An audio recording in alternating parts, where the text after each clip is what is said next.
नमस्कार साथियों, मैं सुरेंद्र कुमार स्वागत करता हूं सरोकार एग्री इंस्टीट्यूट के यूट्यूब चैनल पर। तो जिन विद्यार्थियों ने अभी तक हमारी क्लास को सब्सक्राइब नहीं किया वे सब्सक्राइब कर दें, वे बेल आइकन के बटन को प्रेस कर लें ताकि हमारी आने वाली वीडियो का नोटिफिकेशन आपको प्राप्त हो सके। आइए हम आज की क्लास को शुरू करते हैं। तो कल की क्लास में हमने ज्वार के बारे में, सोरगम के बारे में पढ़ा था, तो उसको थोड़ा सा रिवाइज कर लेते हैं। ज्वार का बॉटनिकल नेम सोरगम बाइकोलर है, जिसका कुल ग्रेमिनी है। उसका उत्पत्ति स्थान अफ्रीका है। गुणसूत्र संख्या 20 थी और उसमें पुष्पक्रम की बात करें तो ओपन पेनिकल प्रकार का पुष्पक्रम पाया जाता था। ज्वार का फल प्रकार कैरियोप्सिस प्रकार का है, तन्ना कलम है। और परागण की बात करें तो ज्वार में पर परागण पाया जाता है। अंकुरण की बात करें तो हाइपोजेल प्रकार का अंकुरण था। अब हम अगली क्रॉप के बारे में देखते हैं, जो कि धान है। क्या है? धान या चावल, जिसे इंग्लिश में पेडी या राइस कहते हैं। इंग्लिश में क्या कहते हैं? पेडी या राइस कहते हैं। तो इसके सामान्य परिचय की बात करें तो धान का बॉटनिकल नेम ओराइजा सेटाइवा है। इसकी कुल की बात करें तो ग्रेमिनी है। उत्पत्ति स्थान दक्षिणी पूर्वी एशिया है। गुणसूत्र 24 है।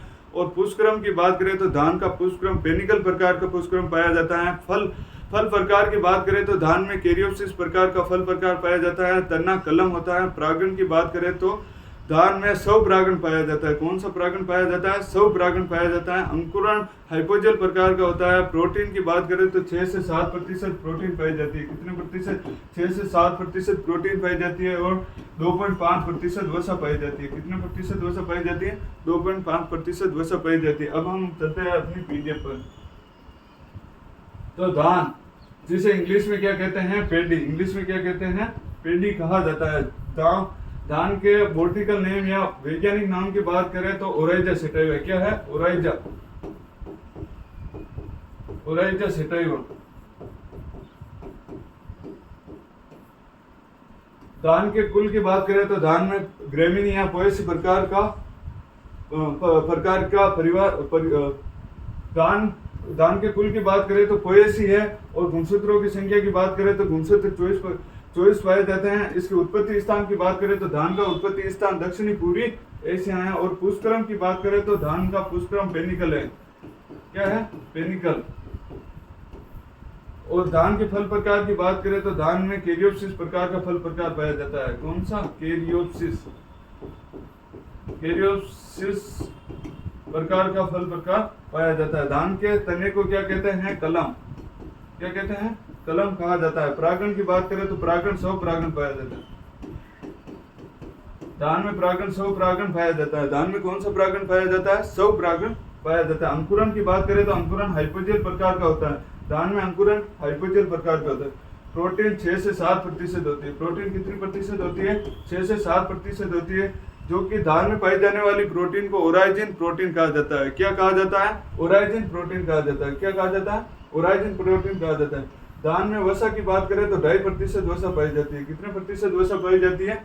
2.5% पाई जाती है। 2.5%। उसके बाद में बात करें तो धान में कार्बोहाइड्रेट 76% पाया जाता है। कितने प्रतिशत पाया जाता है? 76% पाया जाता है। धान के परीक्षण भार, जो कि धान का परीक्षण भार 25 ग्राम होता है। कितना? धान का परीक्षण भार 25 ग्राम होता है। और बासमती धान का परीक्षण भार 21 ग्राम है। बासमती धान का परीक्षण भार कितना है? 21 ग्राम। बासमती धान के परीक्षण भार की बात करें तो 21 ग्राम। उसके बाद में हम आगे बात करें धान के जो तने और पत्तियां होते हैं उनमें एरेनकाइमा उत्तक पाया जाता है। एरेनकाइमा उत्तक तने व पत्तियों में पाया जाता है, जिसके कारण ऑक्सीजन पत्तियों से लेते हैं। जो धान का तना और पत्तियां होती है उसमें एरेनकाइमा उत्तक पाया जाता है। कौन सा उत्तक पाया जाता है? एरेनकाइमा उत्तक पाया जाता है, जिससे धान का प्लांट ऑक्सीजन को ग्रहण करता है। तने और पत्तियों के द्वारा जो एरेनकाइमा उत्तक होता है उसके द्वारा ऑक्सीजन का ग्रहण किया जाता है। उसके बाद में बात करें तो धान के वर्गीकरण, धान का क्लासिफिकेशन। धान के वंश को ओराइजा कहा जाता है। धान का वंश है जो कि ओराइजा है। इसकी 24 प्रजातियां, मतलब धान की 24 प्रजातियां, जिसमें 2 प्रजाति की खेती की जाती है, जिसमें धान की 24 प्रजातियां पाई जाती है, जिसमें से दो प्रजातियों की खेती की जाती है। फर्स्ट प्रजाति है ओराइजा सेटाइवा। इसकी 3 उपजातियां हैं, मतलब ओराइजा सेटाइवा की 3 उपजातियां हैं। तो पहले उपजाति है उसका नाम है Oryza sativa indica. Oryza sativa indica क्या है? Oryza sativa indica.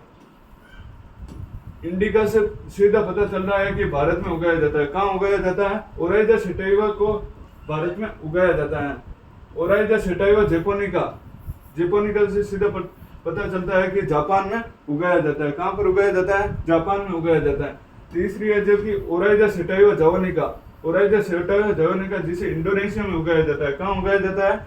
इंडोनेशिया में उगाया जाता है। उसके बाद में बात करें तो दूसरी प्रजाति जो कि ओराइजा गलब्रेमा है। ओराइजा गलब्रेमा है ये प्रजाति जो कि दक्षिणी अफ्रीका में उगाई जाती है। कहाँ पर उगाई जाती है? दक्षिणी अफ्रीका में उगाई जाती है। जो ओराइजा गलब्रेमा जो प्रजाति है जो कि दक्षिणी अफ्रीका में उगाई जाती है। उसके बाद में बात करते हैं हम धान की जलवायु पेड़ी की जलवायु के बारे में। धान के लिए कौन सी जलवायु उपयुक्त है? तो धान एक C3 पादप है। कौन सा पादप है? C3 पादप है। और ये एक SDP प्लांट है। SDP मतलब शॉर्ट डे प्लांट है। ये खरीफ का पौधा है। धान एक खरीफ ऋतु की एक महत्वपूर्ण फसल है। उसके बाद में बात करें तो धान की फसल के लिए महत्वपूर्ण तापमान 21 से 37 डिग्री सेंटीग्रेड तापमान उपयुक्त होता है। कितना? 21 से 37 डिग्री सेंटीग्रेड तापमान धान की फसल के लिए उपयुक्त होता है। और अंकुरण के तापमान की बात करें तो अंकुरण के लिए 30 से 35 डिग्री सेंटीग्रेड तापमान उपयुक्त रहता है। उसके बाद में बात करें तो धान की फसल के लिए सोयल या मृदा के बारे में। तो धान की फसल के लिए काली मृदा उपयुक्त मानी जाती है। कौन सी मृदा उपयुक्त मानी जाती है? काली मृदा। क्योंकि काली मृदा में कले कणों की मात्रा अधिक होती है, जिसके कारण काली मृदा की जल धारण क्षमता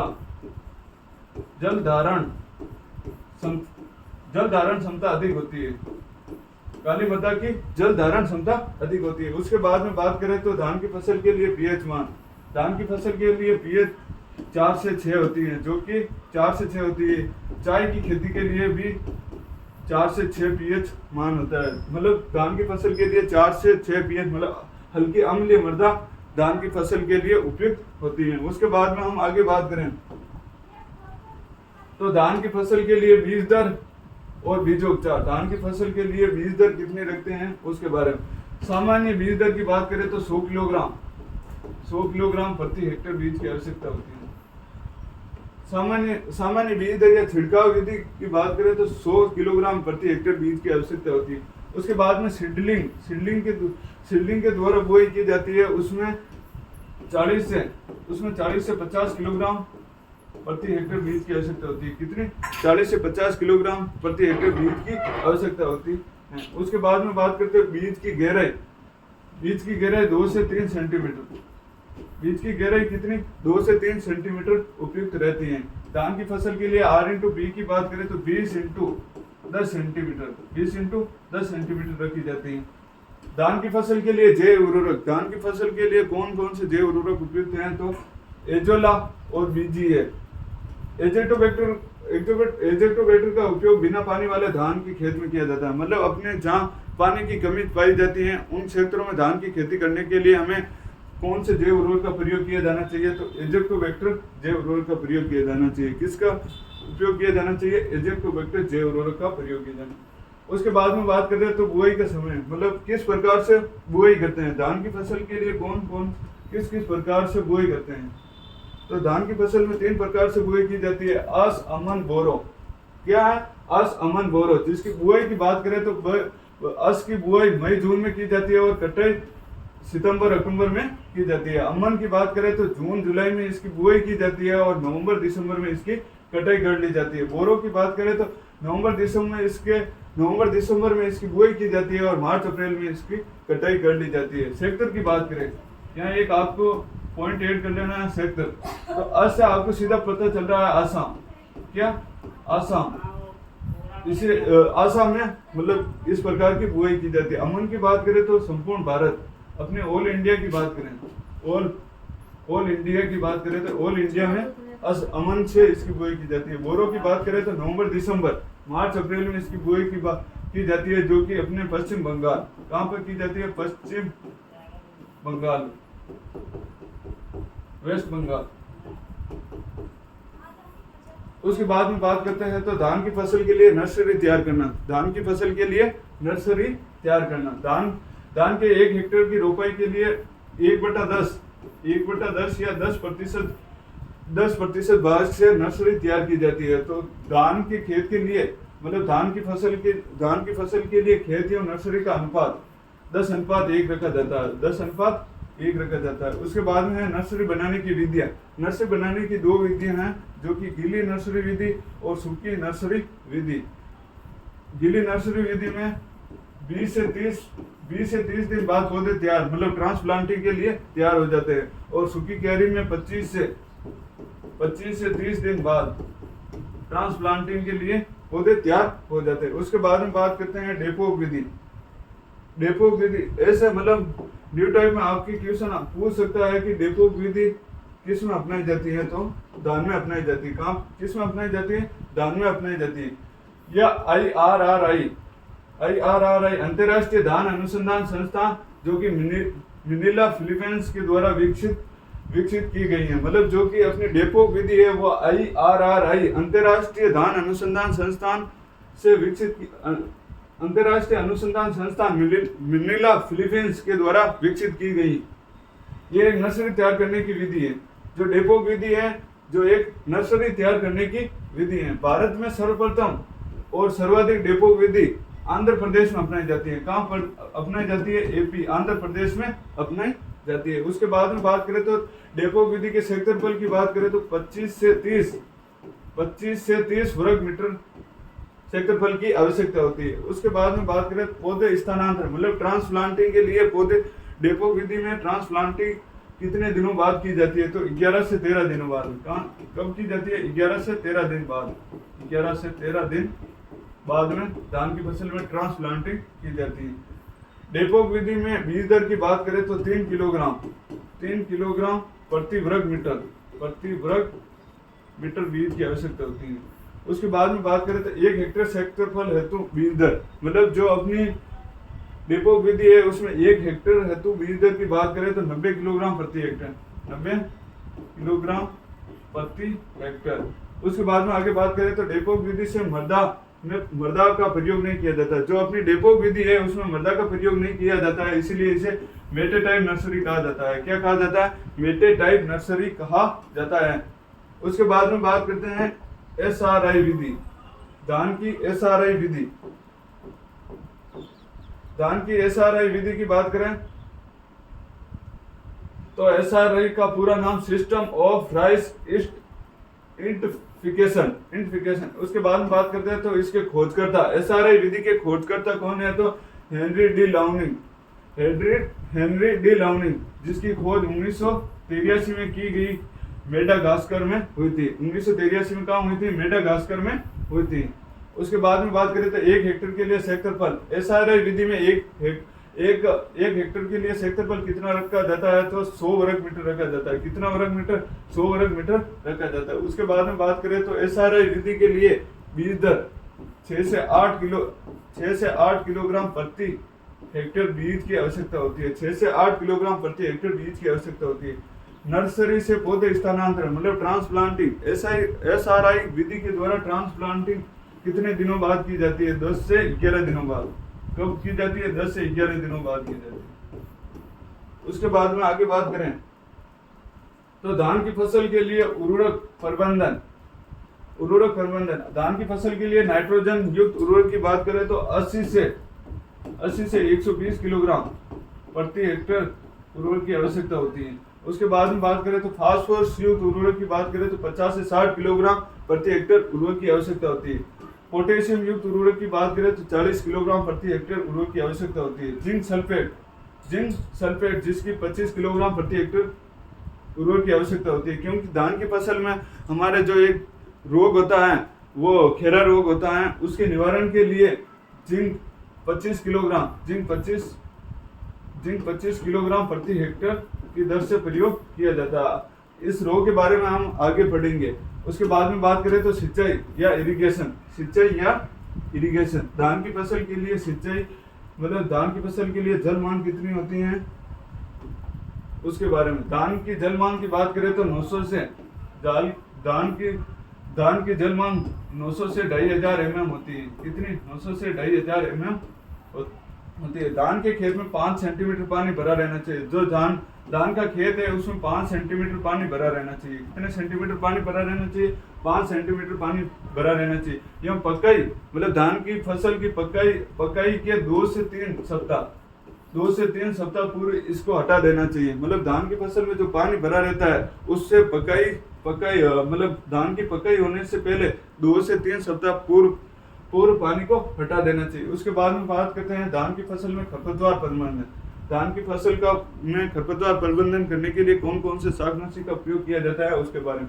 तो प्रोपेनिल और ब्यूटाक्लोरो का प्रयोग किया जाता है, जिसमें ब्यूटाक्लोरो का सर्वाधिक प्रयोग धान की फसल में किया जाता है खरपतवार प्रबंधन के लिए। उसके बाद में बात करें तो धान की फसल के लिए प्रमुख क्रियाएं, धान की फसल में प्रमुख क्रियाएं कौन कौन सी की जाती है उसके बारे में देखते हैं। फर्स्ट क्रिया है पडलिंग। फर्स्ट क्रिया कौन सी है? पडलिंग। खेत में बार बार जुताई करके मृदा को लय युक्त या गार युक्त बनाने की क्रिया पडलिंग कहलाती है। मतलब धान के खेत में जो कीचड़ या गार के रूप में बनाने की क्रिया क्या कहलाती है? पडलिंग कहलाती है। उसके बाद में बात करें तो ब्रूसनिंग। धान की फसल में जो ब्रूसनिंग की जाती है वो क्या होती है उसके बारे में देखते हैं। तो धान के खेत में खरपतवार हटाने की क्रिया ब्रूसनिंग कहलाती है। जो धान के खेत में खरपतवार हटाने की प्रक्रिया की जाती है उसे क्या कहा जाता है? ब्रूसनिंग कहा जाता है। क्या कहा जाता है? ब्रूसनिंग कहा जाता है। हलिंग, धान में हलिंग 66% की जाती है। कितने प्रतिशत की जाती है? धान में हलिंग 66% की जाती है। हलिंग क्या होती है? धान से छिलका हटाकर भूरा चावल प्राप्त करने की क्रिया। धान से छिलका हटाकर भूरा चावल प्राप्त करने की क्रिया क्या कहलाती है? हलिंग कहलाती है। भूरे चावल प्राप्त करने की क्रिया हलिंग कहलाती है। उसके बाद में बात करें तो मिलिंग। धान में मिलिंग कितने प्रतिशत की जाती है? तो 55% की जाती है। कितने प्रतिशत की जाती है? 55% की जाती है। जो अपने भूरे चावल होते हैं उनमें एल्यूरियन परत को हटाकर सफेद चावल प्राप्त करना। जो हमारे भूरे चावल होते हैं उनमें जो एल्यूरियन परत होती है उसको हटाकर सफेद चावल प्राप्त करने की क्रिया क्या कहलाती है? मिलिंग कहलाती है। क्या कहलाती है? मिलिंग। उसके बाद में बात करें तो पैराबॉइलिंग। पैराबॉइलिंग क्या होती है? ये पैराबॉइलिंग जो कि धान की फसल में की जाती है, ये धान से संबंधित होती है। इसमें विटामिन B12 का संग्रहण होता है। पैराबॉइलिंग में विटामिन B12 का संग्रहण होता है और मिलिंग के दौरान विटामिन बी का नुकसान होता है। मतलब जो मिलिंग करते हैं उसमें विटामिन बी का नुकसान होता है। उसके बाद में बात करते हैं धान की फसल के लिए महत्वपूर्ण तथ्य। धान की फसल के लिए महत्वपूर्ण तथ्य कौन कौन से है उसके बारे में देखते हैं। तो धान की फसल के लिए महत्वपूर्ण तथ्य, सुनहरा चावल के खोजकर्ता की बात करें तो इगो पोर्ट्रिक्स।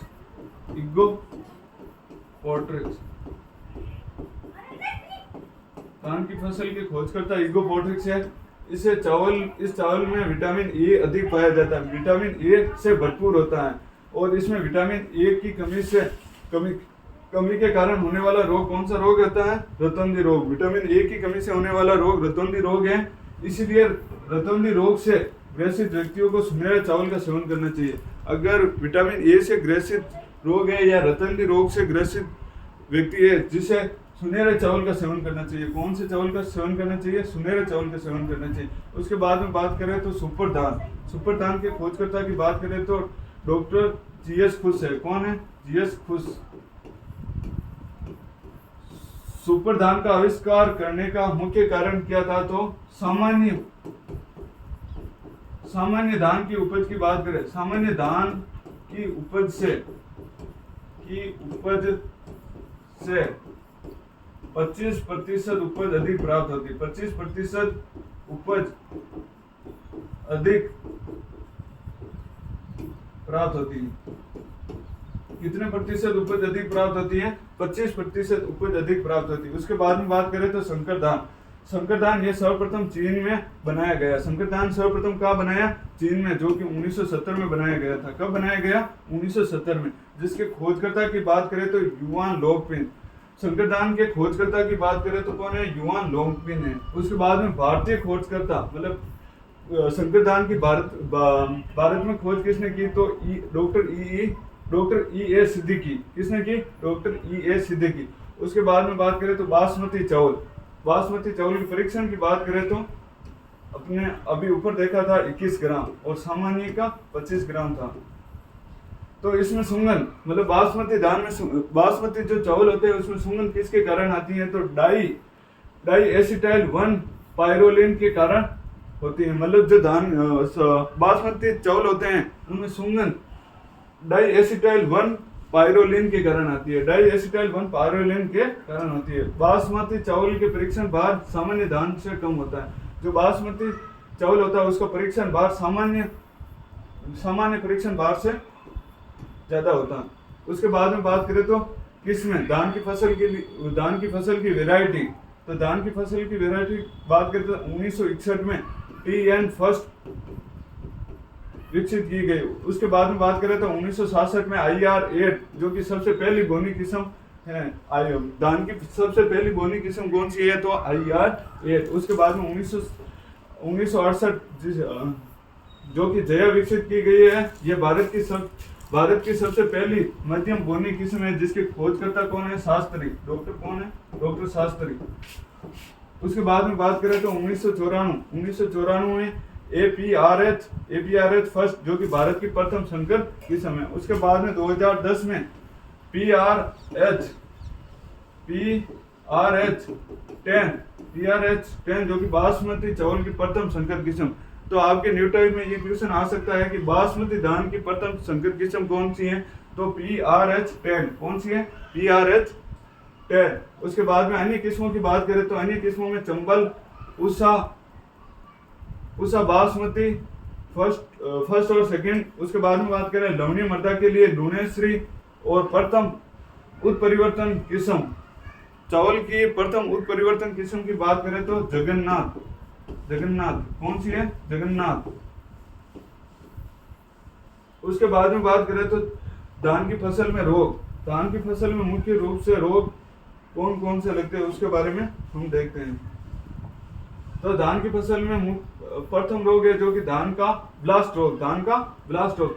ये धान में मुख्य बीमारी है जो कि पायरिकुलेरिया ओराइजी कवक से फैलती है। जो अपने धान की जो मुख्य बीमारी है वो है धान का ब्लास्ट रोग। कौन सा है? धान का ब्लास्ट रोग, जो एक कवक के द्वारा फैलता है।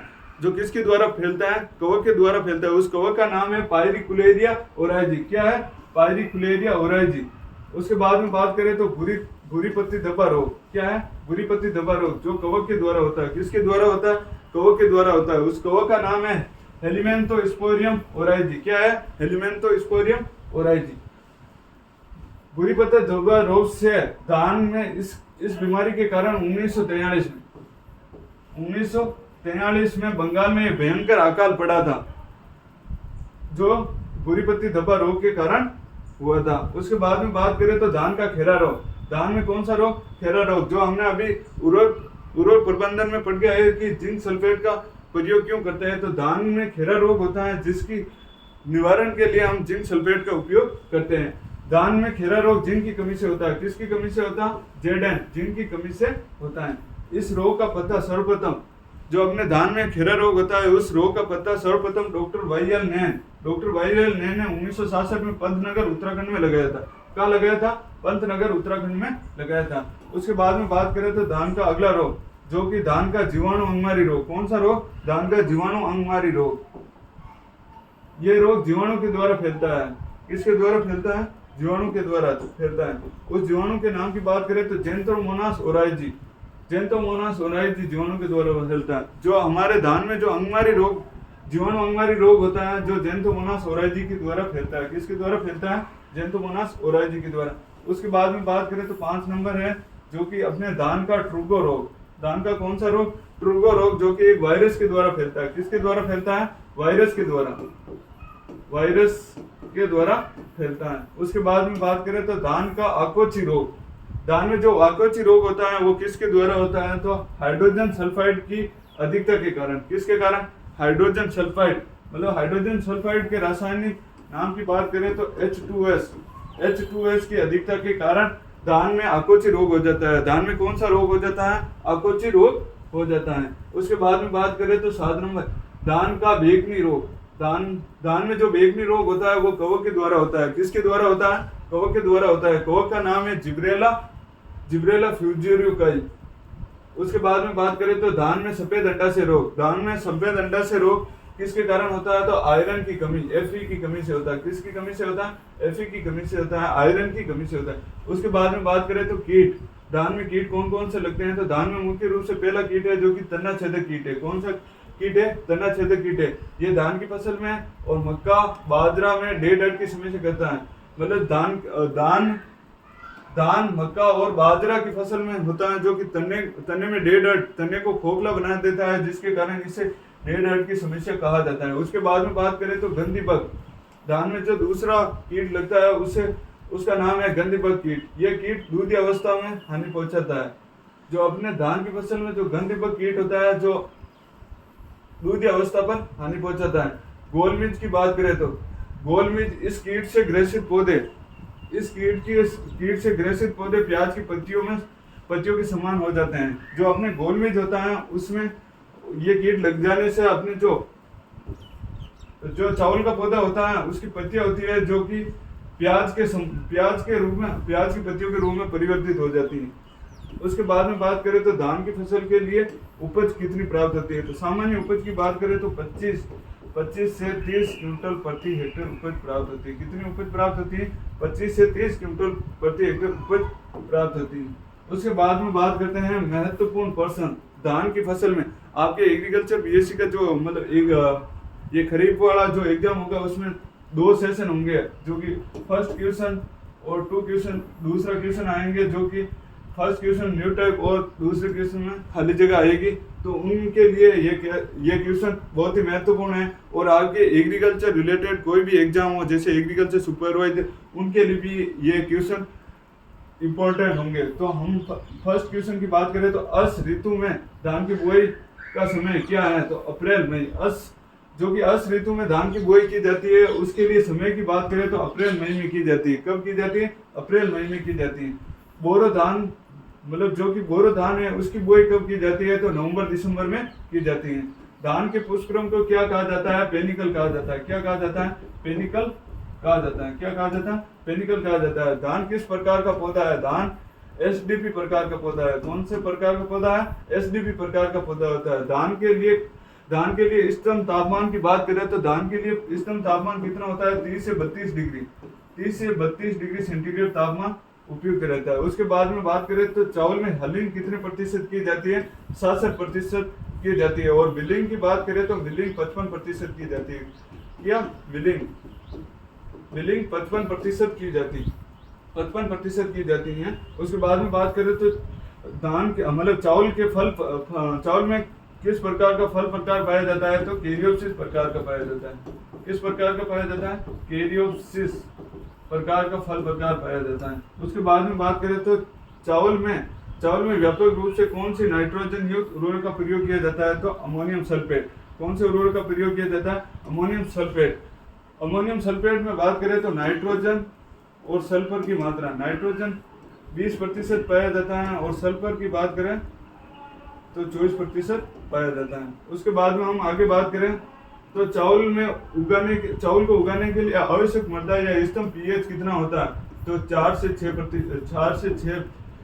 6 होता है, जो कि चाय के लिए भी यही होता है। चाय की फसल के लिए ही मृदा का पीएच यही होता है। उसके बाद में बात करें तो मेड टाइप प्रकार की नर्सरी किस फसल से संबंधित है? तो धान की फसल से संबंधित है। किसकी फसल से संबंधित है? धान की फसल के संबंधित है। मेड टाइप नर्सरी किस विधि में काम में ली जाती है? तो डेपोक विधि में काम में ली जाती है। उसके बाद में बात करें तो बासमती चावल के परीक्षण भार कितना होता है? 21 ग्राम। और सामान्य की बात करें तो 25 ग्राम। सामान्य धान का परीक्षण भार 25 ग्राम होता है। उसके बाद में बात करें तो दुनिया में धान का अधिकतम निर्यात करने वाला देश कौन सा है? थाईलैंड है। कौन है? थाईलैंड। धान के लिए सिंचाई की सबसे महत्वपूर्ण अवस्था कौन सी है? तो बुटिंग स्टेज। कौन सी स्टेज है? Booting stage. उसके बाद में बात करें तो धान के लिए बायो फर्टिलाइजर काम में लेते हैं, उसका नाम है एजोला। कौन सा है? एजोला। डेपो विधि में पौधे रोपाई हेतु तैयार कब हो जाते हैं? तो 11 से 14 दिन बाद तैयार हो जाते हैं। कितने दिन बाद? 11 से 14 दिन बाद तैयार हो जाते हैं। चावल में सफेद आंख रोग या चावल में सफेद अंडाशय रोग किसकी कमी के कारण होता है? तो आयरन की कमी के कारण। किसकी कमी के कारण? आयरन की कमी के कारण। धान में जो सफेद अंडाशय रोग होता है वो आयरन की कमी के कारण, Fe की कमी के कारण होता है। किसकी कमी के कारण? Fe की कमी के कारण। धान के खेत में जो गैस निकलती है उस गैस का नाम क्या है? Methane gas. क्या है? Methane gas. उस मीथेन के रासायनिक नाम की बात करें तो CH4। क्या है? CH4। उसके बाद में बात करें तो चावल में अकोची रोग। जो चावल में अकोची रोग होता है, जो हमने वो अभी ऊपर पढ़ के आए, उसका रासायनिक सूत्र H2S होता है, मतलब हाइड्रोजन सल्फाइड की अधिकता हो जाती है, जिसके कारण धान में अकोची रोग हो जाता है। उसके बाद में बात करें तो धान की फसल में सबसे ज्यादा नाइट्रोजन की हानि कब होती है? नाइट्रिफिकेशन के द्वारा। किस में होती है? नाइट्रिफिकेशन के द्वारा। धान में जो उर्वरक दिया जाता है वो अपचयन जोन में दिया जाता है। अपचयन जोन में दिया जाता है। कहाँ? अपचयन जोन में दिया जाता है। उसके बाद में बात करें तो पेरा और उतेरा फसल प्रणाली का प्रयोग किससे संबंधित है? चावल से संबंधित है। किससे संबंधित है? चावल से संबंधित है।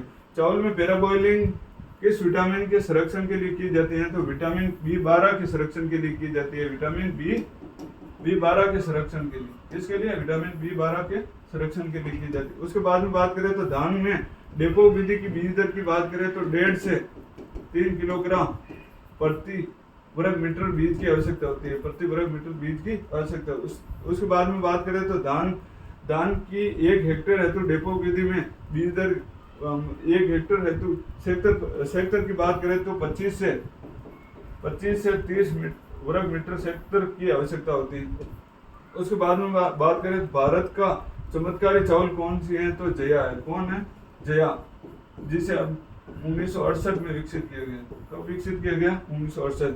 उसके बाद में बात करें तो चावल में बोनापन के लिए जीन जो कि DGU जीन है। कौन सी जीन है? DGU जीन है। तो हमने चावल के बारे में संपूर्ण जानकारी देखी। आज की क्लास में हमने संपूर्ण चावल के बारे में हमने संपूर्ण जानकारी देखी है। तो हम इस जानकारी को एक बार वापस थोड़ा सा रिवाइज कर लेते हैं कि हमने चावल के या धान के बारे में आज हमने क्या क्या पढ़ा। तो धान के बोटनिकल के नाम की बात करें तो ओराइजा सेटिवा है। इसमें कुल की बात करें तो ग्रेमिनी है। और इसके उत्पत्ति स्थान की बात करें तो दक्षिणी पूर्वी एशिया है।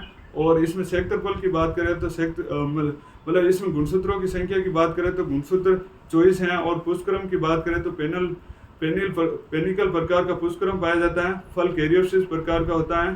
तो आज हमने धान की फसल में संपूर्ण जानकारी, जो धान की फसल में आज हमने जो पढ़ा वो आपको ज़्यादा से ज़्यादा समझ में आया होगा। तो इस क्लास को आप अपने दोस्तों के साथ ज़्यादा से ज़्यादा शेयर करें ताकि वो भी इस क्लास का ज़्यादा से ज़्यादा लाभ उठा सकें। जय हिंद, जय भारत।